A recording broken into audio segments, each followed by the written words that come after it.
बिस्मिल्लाहिर्रहमानिर्रहीम। अस्सलाम वालेकुम।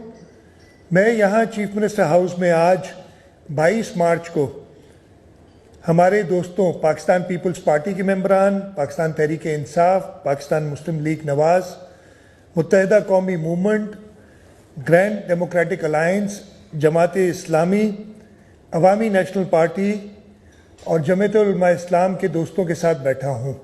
पिछले 1.5-2 घंटे में हमने ये जो कोरोना वायरस का वबा फैली है पूरी दुनिया में, इस पे डिस्कशन की है और कुछ चीज़ों पे हम सब ने एग्री किया है कि कौन से स्टेप्स लेने चाहिए। अब हमने क्या करना चाहिए, मैंने सारे स्टेक होल्डर्स से, चाहे वो हेल्थ सेक्टर में हो, लॉ इन्फोर्समेंट वाले हो, एडमिनिस्ट्रेशन हो, उलमा इकराम हो, पॉलिटिकल लीडरशिप हो, इन सब से सलाह मशवरे के बाद हमने ये सोचा है कि जी इसका तरीका, इसको कंट्रोल करने का एक ही है कि हम इसका स्प्रेड यानी इसका फैलाव रोकें।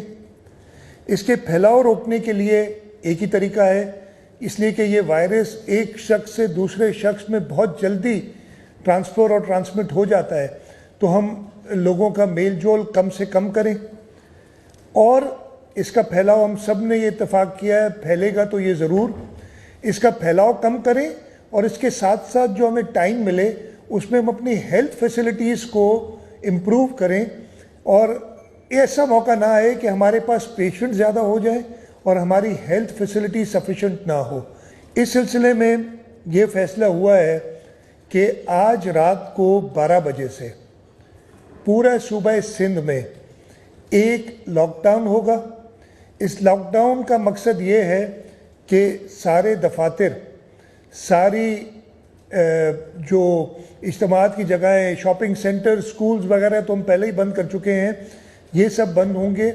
गैर ज़रूरी लोगों को बाहर निकलने की इजाज़त नहीं होगी। अगर किसी ने बाहर निकलना है तो उसके पास कोई जायज़ वजह होनी चाहिए। हमारी हद्दुल इम्कान कोशिश होगी कि खाने पीने की अशिया वाफर मकदार में मौसर हों और उनकी कीमतें भी कंट्रोल हों। दुकानों पे ये अशिया मुयस्सर करने की पूरी कोशिश करेंगे। अगर किसी ने अपने ख़ानदान के लिए, अपने घर के अफराद के लिए सब्ज़ी, ग्रोसरी लेने जाना हो तो हम कोशिशें कर रहे हैं कि 2 दिन में एक बार वो निकल सके। उसको भी मॉनिटर करने का तरीका है, जो शख्स भी बाहर निकलेगा वो अपना शनाख्ती कार्ड दिखाएगा, वो शनाख्ती कार्ड किसी भी लॉ इन्फोर्समेंट में वो एंटर हो जाएगा तो हमारे पास IT सहूलियात मौजूद हैं कि डेटाबेस में वो पता चल जाएगा कि जी ये 2 दिन से पहले तो दोबारा नहीं निकल रहा। अगर किसी शख्स को और इमरजेंसी है, कोई मरीज़ को अस्पताल ले जाना है, उसकी भी इजाज़त होगी। उस वक्त वो एक साथ 2 लोग जा सकते हैं और तीसरा अगर कोई गाड़ी में है, कोई टैक्सी है या कोई पब्लिक ट्रांसपोर्ट है तो उसका ड्राइवर भी हो सकता है।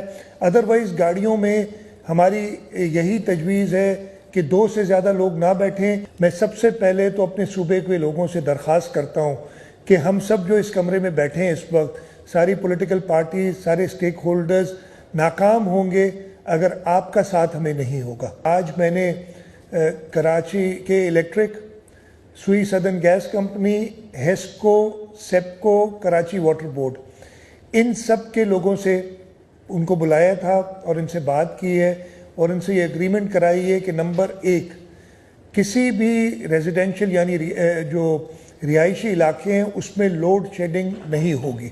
बिजली के बिलों के लिए 4,000 रुपये, यानी जिसका बिजली का बिल 4,000 या उससे कम आता है, हम समझते हैं कि वो ज़रा गरीब तबके से ताल्लुक़ रखता है, उसके बिजली का बिल इस महीने उससे नहीं लेंगे।